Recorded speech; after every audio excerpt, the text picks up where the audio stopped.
Neville Goddard, I know my Father. Chapter 10, last chapter, be ears that hear. Let these sayings sink down in your ears, for the Son of Man shall be delivered into the hands of man. Be not as those who have eyes and see not, and ears and hear not. Let these revelations sink deep into your ears.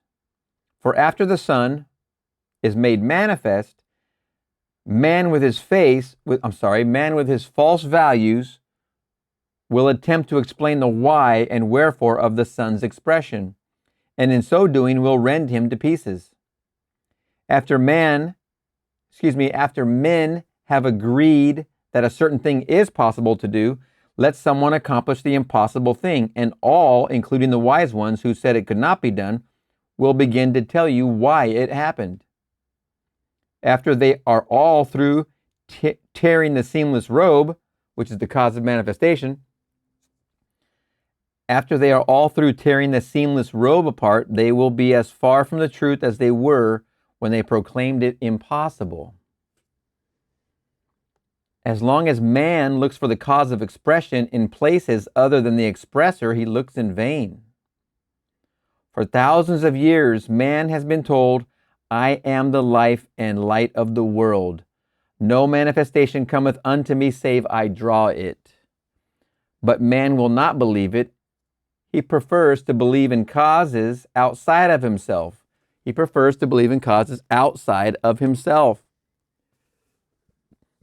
Where has that gotten him? The moment that which was not seen becomes seen, man is ready to explain the cause and purpose of his appearance. Thus, the Son of Man is constantly being destroyed by the hands of man. Now that your awareness is revealed to you as cause of all expression, do not return to the darkness of Egypt with its many gods. There is but one God. The one God is your awareness of being. And all the inhabitants of the earth are reputed as nothing. And he doeth according to his will in the army of heaven, and among the inhabitants of the earth, and none can stay his hand or say unto him, what doest thou? If the whole world should agree that a thing could not be done, and you became aware of being that which they had agreed upon could not be expressed, you would express it. Your awareness never asks permission to express that which you are aware of being. Isn't that fascinating? Your awareness never asks permission to express that which you are already that aware of being.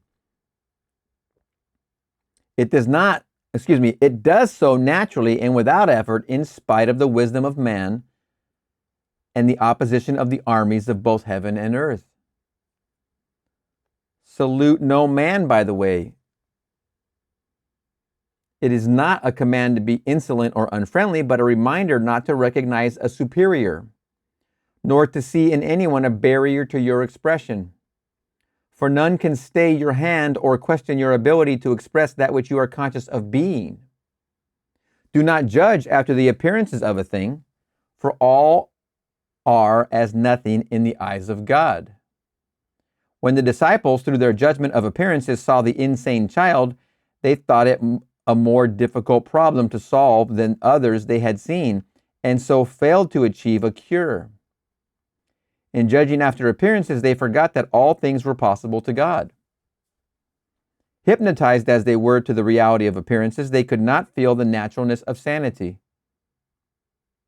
The only way for you to avoid such failures is to constantly bear in mind that your awareness is the almighty, all-wise presence, who, without help, effortlessly outpictures that which you are aware of being. Be perfectly indifferent to the evidence of the senses, so that you may feel the naturalness of your desire, and your desire will be realized. It must feel natural.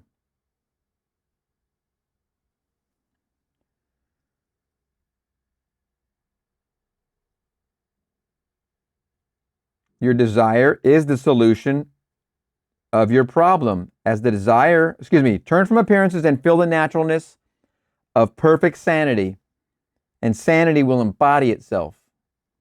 Your desire is the solution of your problem. As the desire is realized, the problem is dissolved. Your desires are the invisible realities which respond only to the commands of God. God commands the invisible to appear by claiming himself to be the thing commanded. He made himself equal with God and found it not robbery to do the works of God. Now, let this saying sink deep in your ear. Be conscious of being that which you want to appear. Be conscious of being that which you want to appear. End of chapter, end of book. Wow, wow, wow. You can see he really was just blasting one out right here. There's some potent stuff in this 10 chapters, 10 short chapters. My favorite part right off the bat is the last sentence. Let this saying sink deep in your ear. Be conscious of being that which you want to appear. All right, we're going to see you in the next one.